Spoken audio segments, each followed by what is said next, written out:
Um engenheiro e geólogo norte-americano responsável por construir diversas bases secretas norte-americanas é encontrado morto após revelar fatos que envolviam extraterrestres. Philip Schneider, você conhece? Bom dia, boa tarde, boa noite, boa madrugada, aonde você estiver. Eu sou Thiago Luiz TICCHETTI. Sejam bem-vindos ao canal Desvendando Mistérios.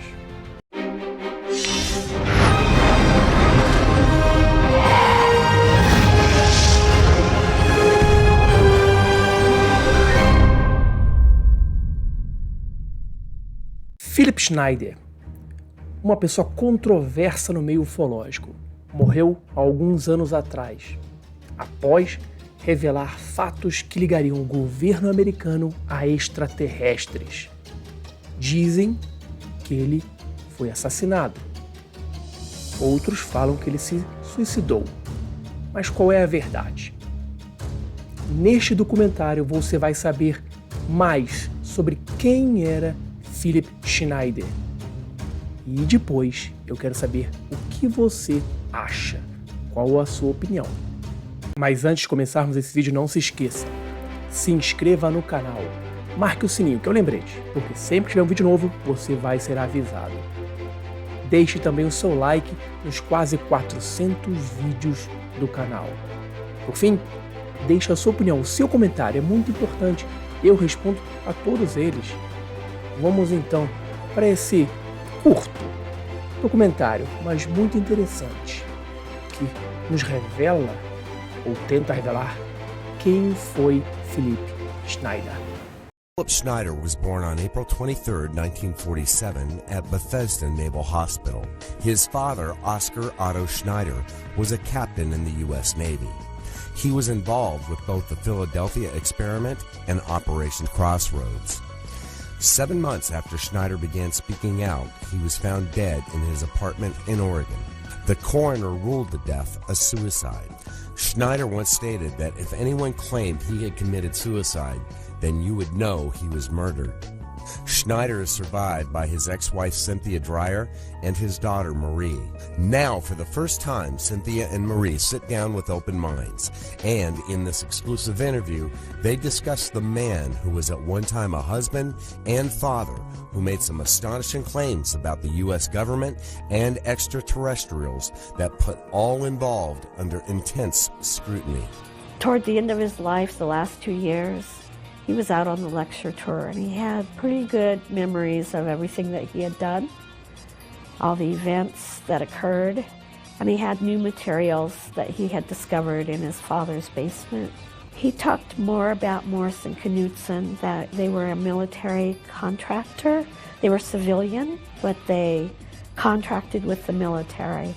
And so a lot of what he talked about was the deep underground mountain bases that he dug for the government all over the world. I mean, it wasn't just the United States, but he also mentioned Groom Lake, Area 51, S4, whatever you want to call it. He was a structural engineer, and he was an expert on explosives. So he was the person that helped to build the long shafts down into the deep underground mountain bases. He witnessed those and the monorail system that they had between the different dumb bases, and talked about how fast they were. You could go from New York to Los Angeles really fast. But the purpose of the deep underground mountain bases is the part that really concerned him, that there was a treaty with aliens that they'd be able to live underground in peace, I guess is kind of how you would put it. I think he was concerned about the alien agenda. He wanted the abductions to stop with the aliens. He wanted our children to be safe. And having a daughter of his own, he feared for her and feared for all the children, that it was generational. A person who says they're abducted, that their children were probably going to be abducted as well. He indicated that they were making the explosions for the shaft, And they came to an area where they knew the explosions weren't right, that there was probably already a cavern there. So they went down along with probably 26 other people. And that's when they came upon the Draco type of alien. It's a reptilian type. There was an altercation. In the end, Philip was hit by a blue cobalt beam that split open his chest. Philip mentioned that there had been a treaty that the aliens could abduct humans for experimentation, but they had to give the United States a copy of who they abducted so that they would know who was being experimented on. And it had to be kind of limited. It couldn't be just a whole lot of people. So it had to be a specific number, maybe per year, and it had to be maybe generational, just certain families that they could look at. And in exchange for that, they would give us some of their technologies, and we would provide them with a safe space to live, like in the deep underground mountain bases. And the treaty was broken. We found out that there were millions more people being abducted than were being given to the government. Of course, that was real concerning, because then the government didn't have as much control. I think the government wanted to go back in, take the people that had been abducted, do some experiments on them to see what the aliens had done. You know, now they couldn't do that. They didn't know who had been taken. About a week before Schneider's death, he was in Seattle securing plans for a book that would include everything from his lectures as well as other information. Cynthia felt something was not quite right about his death and asked the funeral director to investigate further. So he said he would take a look at the body, and I left. The very next day, I got a call from the police. They were taking his body to the medical examiners, and that the funeral director had found something on his neck. It turned out to be a catheter tube that had been wound 3 times around his neck and tied in the front. Now, Philip had osteoporosis, he had multiple sclerosis, he had cancer, he had so many things, but on top of that, he was missing some fingers on one of his hands. To do that 3 times around your head and then tie it in the knot, and then just sit on the edge of your bed and drop dead did not make sense to me at all. It definitely was not a stroke. And in my mind, it was a murder, and I knew things were missing from his apartment. But the coroner, when she did the medical examination, couldn't find anything of a fight. There was no fight, no marks of him scratching people, no obvious sign of him being murdered. So they called it a suicide. Schneider's daughter Marie told us that she is still missing something that would give her some sense of closure. Justice.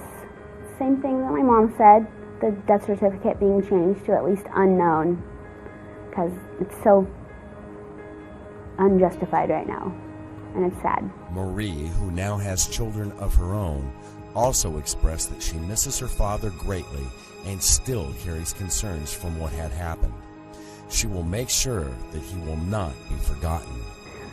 There's a fear, yeah, but I don't let it get to me. I know when my children get older, they'll know about their grandpa.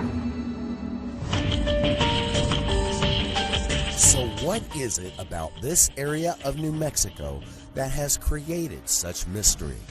What is it about this place in America that would cause someone with a PhD in education to abandon his life in Florida and move to Dulce, New Mexico?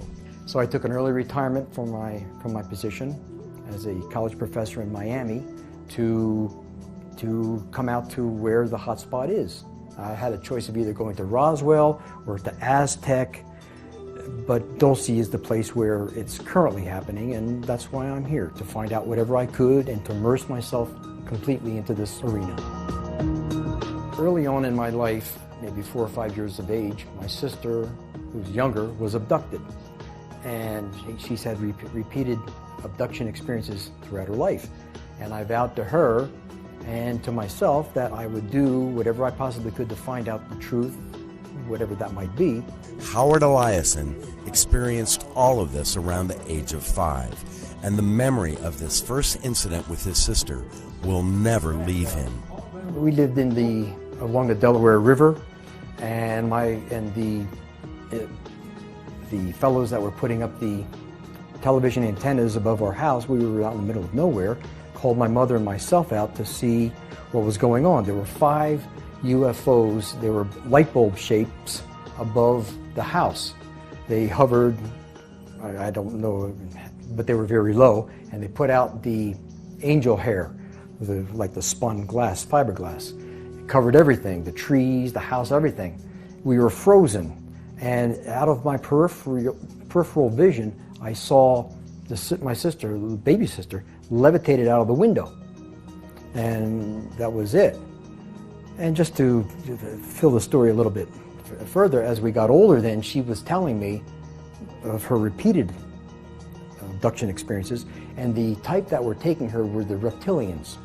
Eliason has always felt a calling to talk about his experiences, but it wasn't until his later years that he felt the confidence to speak out. In fact, at the time of this exclusive Open Minds interview, it was his only on-camera interview, and for a very good reason.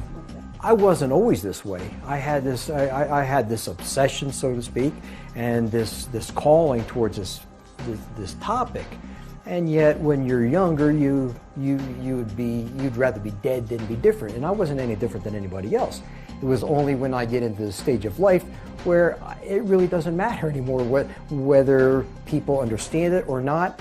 And also at this stage of life, I'm very careful as to who I speak to about these things.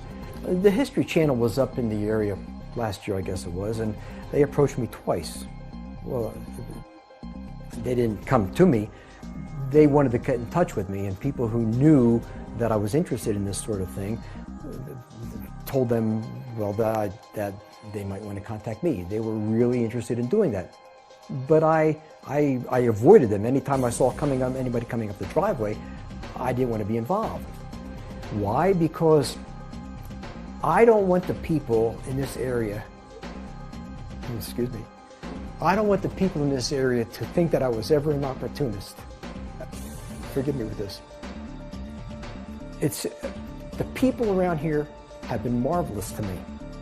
And they're genuinely nice people, and I would never want anybody to think that I moved up into this area to take advantage of anything that they've ever told me or anything that I've experienced or seen. I wouldn't want to do that to betray the people in this area. And that's why I never wanted to have anything to do, even with the UFO conferences that I never attended. It took me a while to get over the perception that I was the UFO nut, because going around with Gabe Valdez, automatically you think, well, he's either at the UFOs or cattle mutilations or what have you. So, but I just didn't want to be termed labeled as a UFO nut, but most importantly, I didn't want to ever betray the people in this community. I found more than I've ever expected. There are aliens. I believe that people either have to believe this or not. I believe what I've seen are clones, not actually aliens, but clones of human beings. I've seen the sophisticated craft, UFO, whatever you want to call them. I've seen them with the naked eye. I've seen them with the digital photography. You name it. I've seen, as we perhaps have talked before, about the light beings. Now, not many people have ever experienced this. I've never really heard anybody talk about this except myself. Light beings that seem to be, they must be miles high. And so I've seen that, and that has been the most fascinating things that I've experienced. And seeing UFOs make clouds, emerge from clouds, disappear before my eyes. Anything that you've imagined and read about, I've really seen it.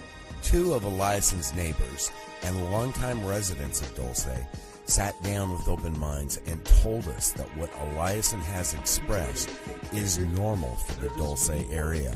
They're just here. We see them all the time. It's just an everyday part of life here. People need to know that there's the Dulce and Lumberton is a hotspot for UFOs, and there is something going on here, and it does need to be investigated, I believe, because for all we know, this could be part of our future that's going on here. You know what I mean? That it's like, I don't know, maybe they're here to help us or something. You never know, man. I don't know. I do believe there's a base here. There is some, there's just too much going on. There's things that, you know, the way the planes go, activity at night.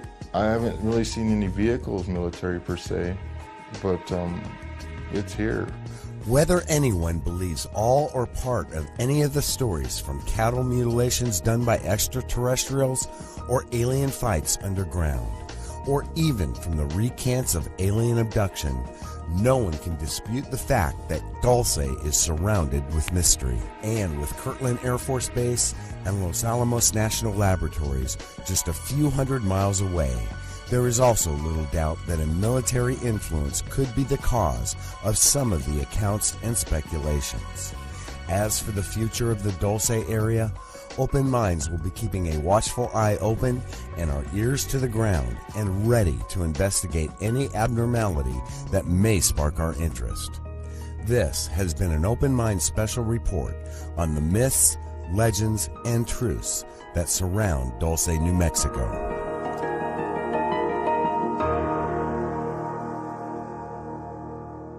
Então, o que você acha? Philip Schneider foi morto? Philip Schneider se matou? Suas revelações seriam verdadeiras? O governo norte-americano o silenciou para que não contasse, não revelasse mais o que já tinha revelado?